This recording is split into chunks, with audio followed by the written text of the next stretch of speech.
of all, what is the coffee diet?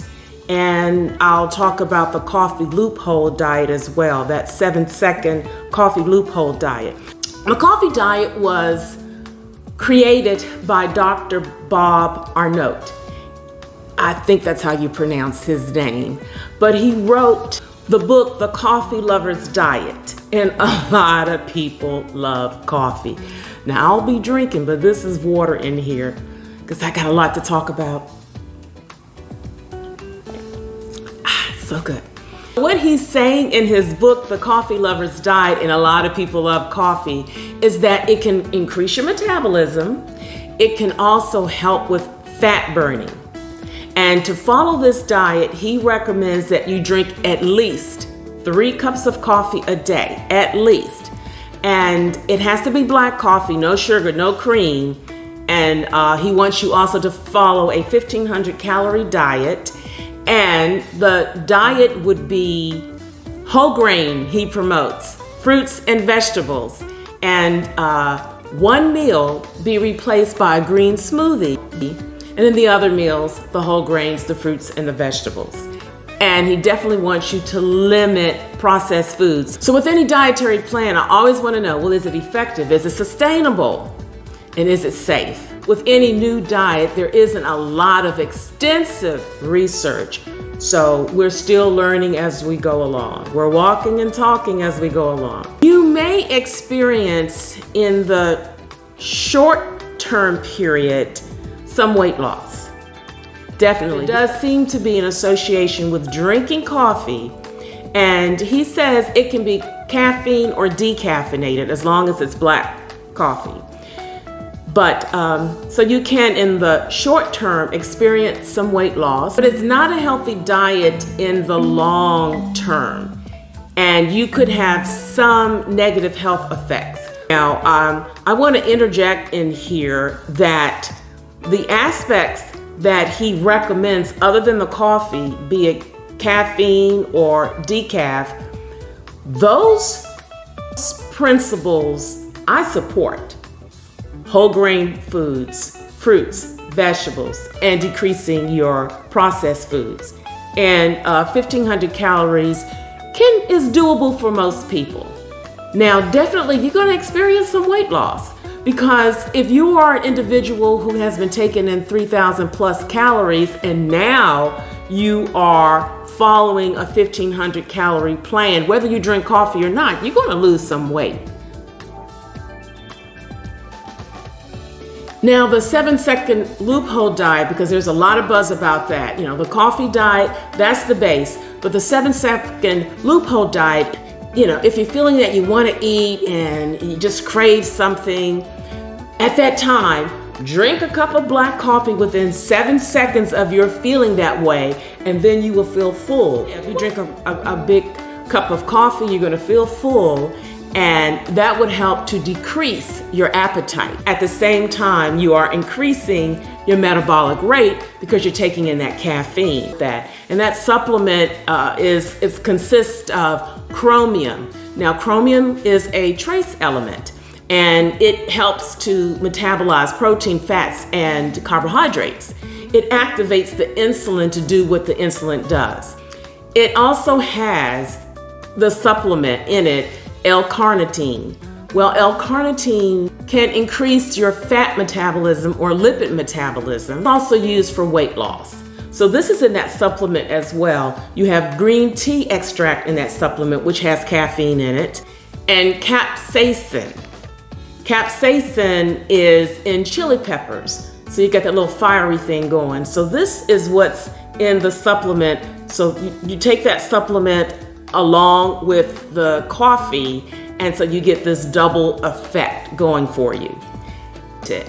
Because right now there isn't enough strong evidence that supports taking in a lot of caffeine, can significantly lend itself to weight loss, let alone permanent weight loss. And that's what I always want to know. Is it effective? Well, there does seem to be some weight loss. But can it be maintained, and is it a diet that is sustainable? Those are the key things that I want to share with you. Now, one study which was done, and it was reported in the Clinical Nutrition Journal on participants, there were like 1,100 participants in this particular study, noted that those who drank more coffee, it was associated with high blood pressure. So they had a higher blood pressure reading than those who did not drink coffee. Johns Hopkins Medicine is saying that this coffee or this caffeine is associated with digestive issues and it can increase your having diarrhea. I was listening to a presentation by a CEO medical officer, Dr. Carol Ash, and her background is in internal medicine, but also in sleep disorders. And she was talking about how caffeine works, that it binds with a neurochemical in your brain, and so you can be very stimulated and excitable and have very energetic. But then you have that crash, and then you have that fatigue.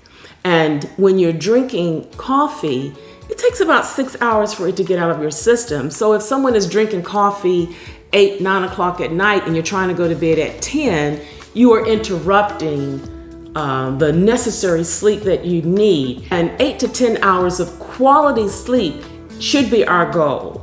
It can make your heart beat faster. We've already talked about high blood pressure.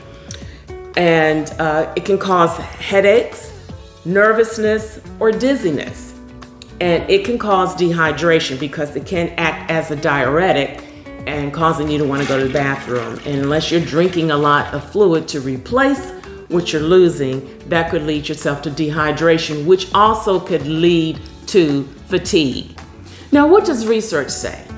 I kind of share bits and pieces here and there, but I want to say a little bit more about what research is saying, and then I want to do a wrap up. And some research here and there is saying that drinking coffee can increase your metabolic rate and it can help with fat burning. Well, those are the two things that we want when we're trying to lose weight.